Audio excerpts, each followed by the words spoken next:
Hey guys, welcome back to the channel. And today is very exciting because this is going to be my first review of the new year 2023. Now, before we get into all that, please like, subscribe, and hit that notification bell so you always know when you get my new videos. And also, please hit that subscribe button so you can get all my videos coming this new year with all the great movies that's coming out. You won't want to miss it. Now, with that out the way, today will be my first review of 2023, and the movie we're reviewing is Ant-Man and the Wasp: Quantumania. Now, this movie is directed by Peyton Reed and stars Paul Rudd, Evangeline Lilly, Michael Douglas, Michelle Pfeiffer, and newcomers Catherine Newton and Jonathan Majors. Now, with that out the way, let's get into it.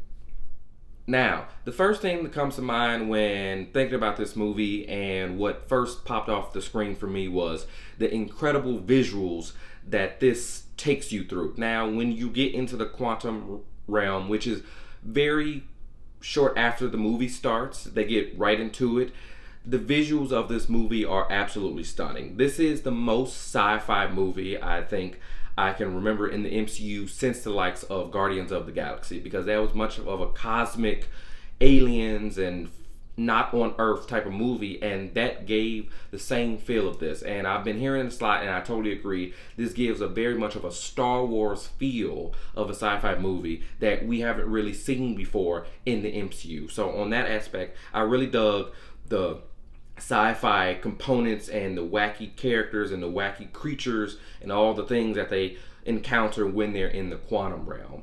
Now, apart from the visuals and everything like that, the best part of this movie is everything is, number one, the sci-fi aspects of it, and also some of the performances. And two performances stand out to me in this movie that pop off the screen. Was like, that was amazing, and which was from always great Michelle Pfeiffer, who is really an anchor in this movie, and she really drives the plot of when we get down into the quantum realm and eventually have to encounter Kang. She kind of gives a backstory and gives a very ominous feel of why we should be threatened by Kang, and Michelle Pfeiffer's performance in this is really holds this movie together and holds it down. And speaking of Kang, Jonathan Majors is an absolute star.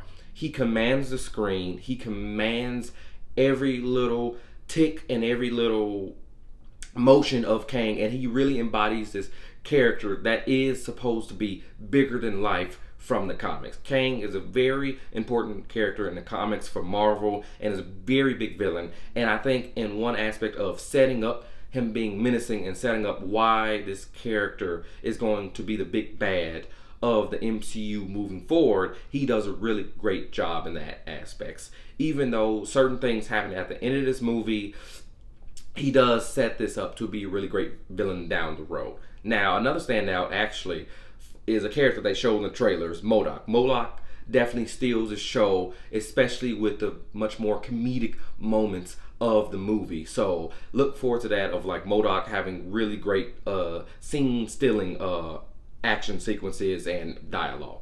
Now, for the movie overall, I do think this is not one of the greatest MCU movies, but it's not one of the worst. It feels like it's a middle of the pack movie with quality and entertainment when you're going to see this in the grand scope of the MCU.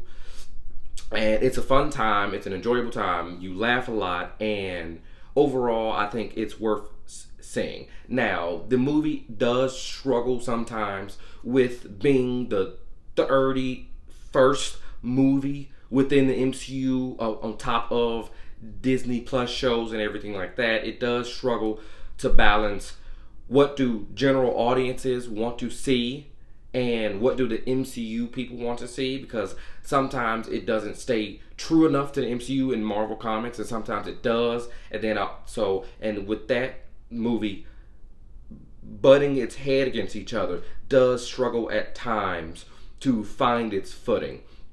And not only that, if you go into this movie looking for character arcs, I wouldn't necessarily say this is the movie for you, because for the most part, we don't really get major character arcs. Just harken back to a lot of movies in it, Phase 4, like Thor: Love and Thunder, like Doctor Strange, where for the most part, you really don't get that huge character arc you might find in another smaller dramatic movie. But and anything that resembles that is more so the connection between Scott and his daughter, who he has lost time with, and everything like that, and trying to meld that bridge of who he can be and who she is at this present day and what she feels like he should be doing. It is a couple small emotional moments in that aspect, but overall, not major character arcs. But overall, I thought Ant-Man and the Wasp: Quantumania